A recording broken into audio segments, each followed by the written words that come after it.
Hey, Elise Pickett here with the Urban Harvest, and today I am going to give you a few tips on preparing your garden for a hurricane or tropical storm.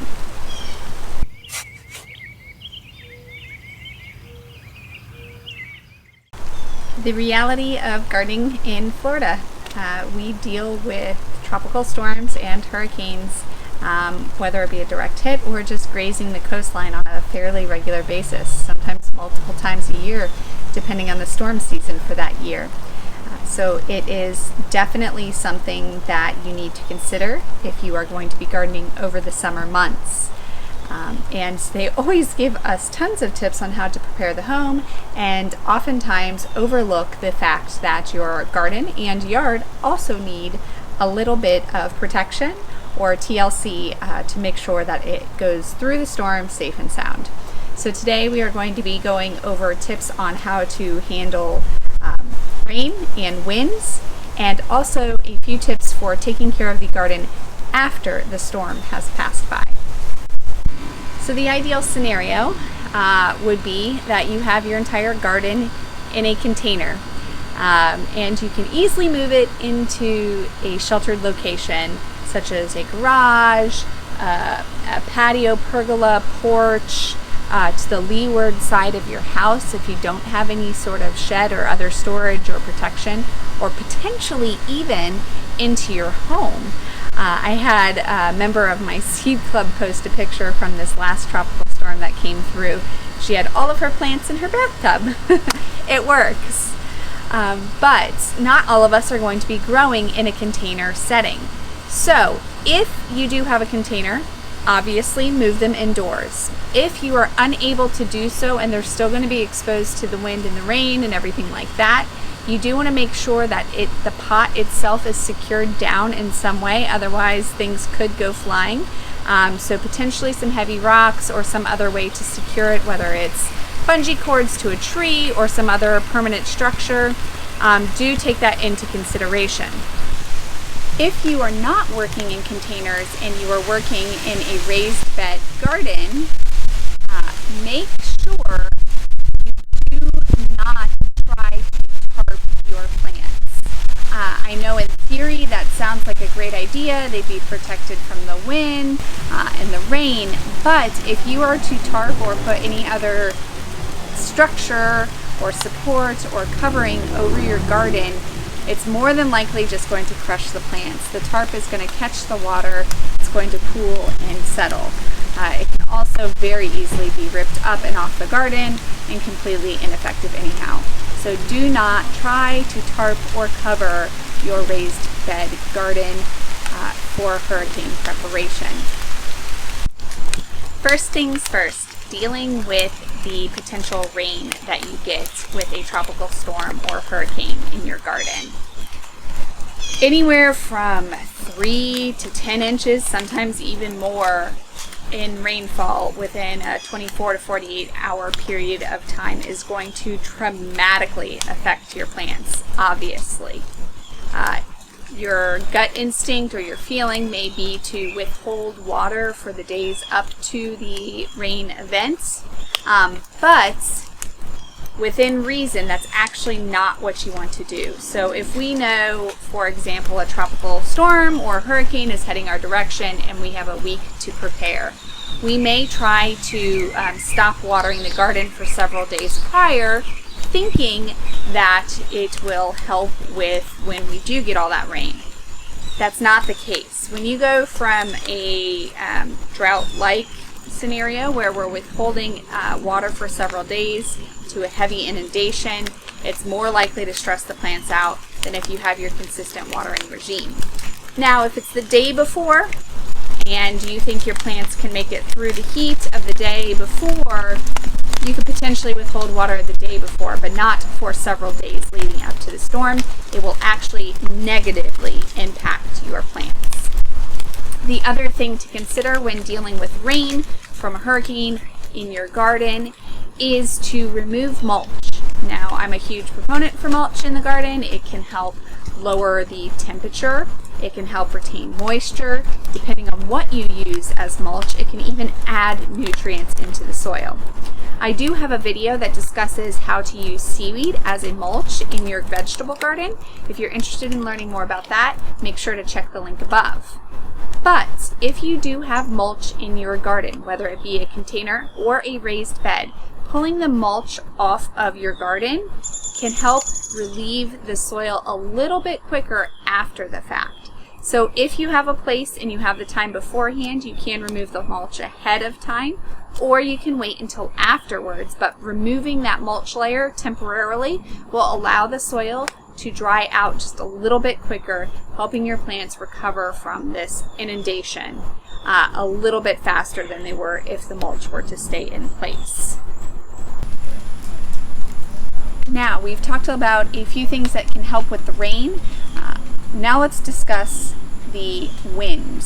Wind damage in a garden can, depending on your exposure, be even more significant than the rain. So making sure to secure the garden against wind is a very good idea if you're able to. The first thing to consider when cleaning up your garden and making sure that it is prepared for the storm is to remove any trellis or caging that you have in the garden that isn't well tied down or secure or already attached. I had a few cucumbers that had a trellis in the garden. They were already on their way out. I decided to just go ahead and remove the cucumbers and secure the trellises in our shed rather than leaving it in the garden. With that being said, when you have an open flow through your cages, so like if it's not very dense with plants or anything like that, an open tomato cage that's not very filled in, the wind does pass through them pretty easily. So try to secure them as best you can, but odds are not super high that they're going to be pulled out of the ground or anything like that. Another thing you can do to help protect your plants from wind damage is to group them or gather them as best as you're able. So if you have raised beds, potentially putting your pots that may not fit indoors in between the beds, or if you have all containers, gathering them into a group. By putting them all together, the plants on the outside may have more exposure to the wind, but the ones interior are certainly going to have a little bit more protection. So you can put your more sensitive plants on the inside of the grouping and allow that massing effect to help you out. Another thing is positioning around the home. So if the storm is coming from the south of you or the west of you, you kind of have a feel for the direction of the winds.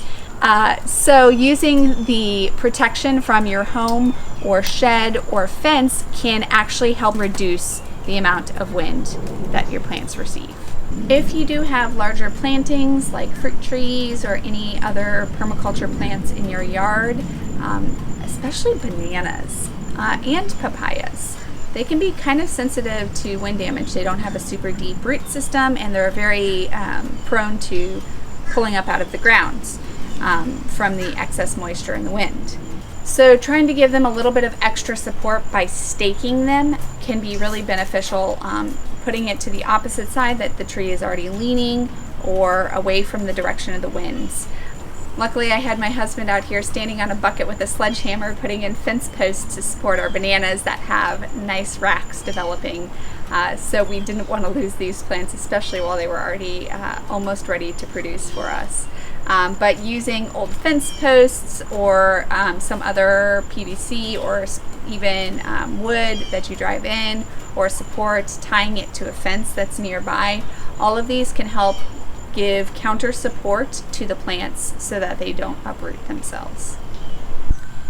After the storm has passed, it's time to clean up the garden. Obviously removing any branches or anything like that that fell during the storm, but also making sure to look over the plants and remove anything that is obviously not going to make it, whether it be rain or wind damage. If there's a question as to whether the plant's going to make it, it's probably best to just go ahead and remove it. also looking for leaves that got broken off or damaged. Even if most of the plant is intact and it will make it, removing anything that's damaged and is not going to be helping the plant to produce chlorophyll and go through that whole process, it's better to remove it so that the plant is not trying to spend its energy maintaining all of the parts. If you remove the older growth, anything that was damaged, it's allowing the plant to focus all of its efforts on new growth, which is what you want. So remove any old, damaged, or infected leaves, potentially from disease or pest issues. Go ahead and just get those out of the garden right away. And it's important afterwards to keep an eye out for powdery mildew and fungal issues within the garden. After periods of heavy rain, fungal issues go crazy in the garden. So over the next week after a storm passes through, it's a good idea to peruse the garden maybe once a day, checking over plants that are susceptible to powdery mildew and treating the infections promptly. I do have a video that goes in depth on powdery mildew and how you can treat it. So if you're interested in learning more about that, check out the link above and you will be able to go to that video and learn more on powdery mildew.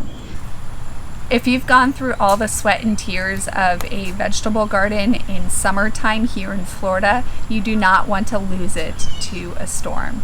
So making sure that you prepare the garden ahead of time and take care of it afterwards will be really important as to whether the garden thrives afterwards or not. If you found this video helpful, make sure to give it a thumbs up. And if you haven't already, subscribe to the channel and you'll be alerted every time a new video comes out on Florida vegetable gardening.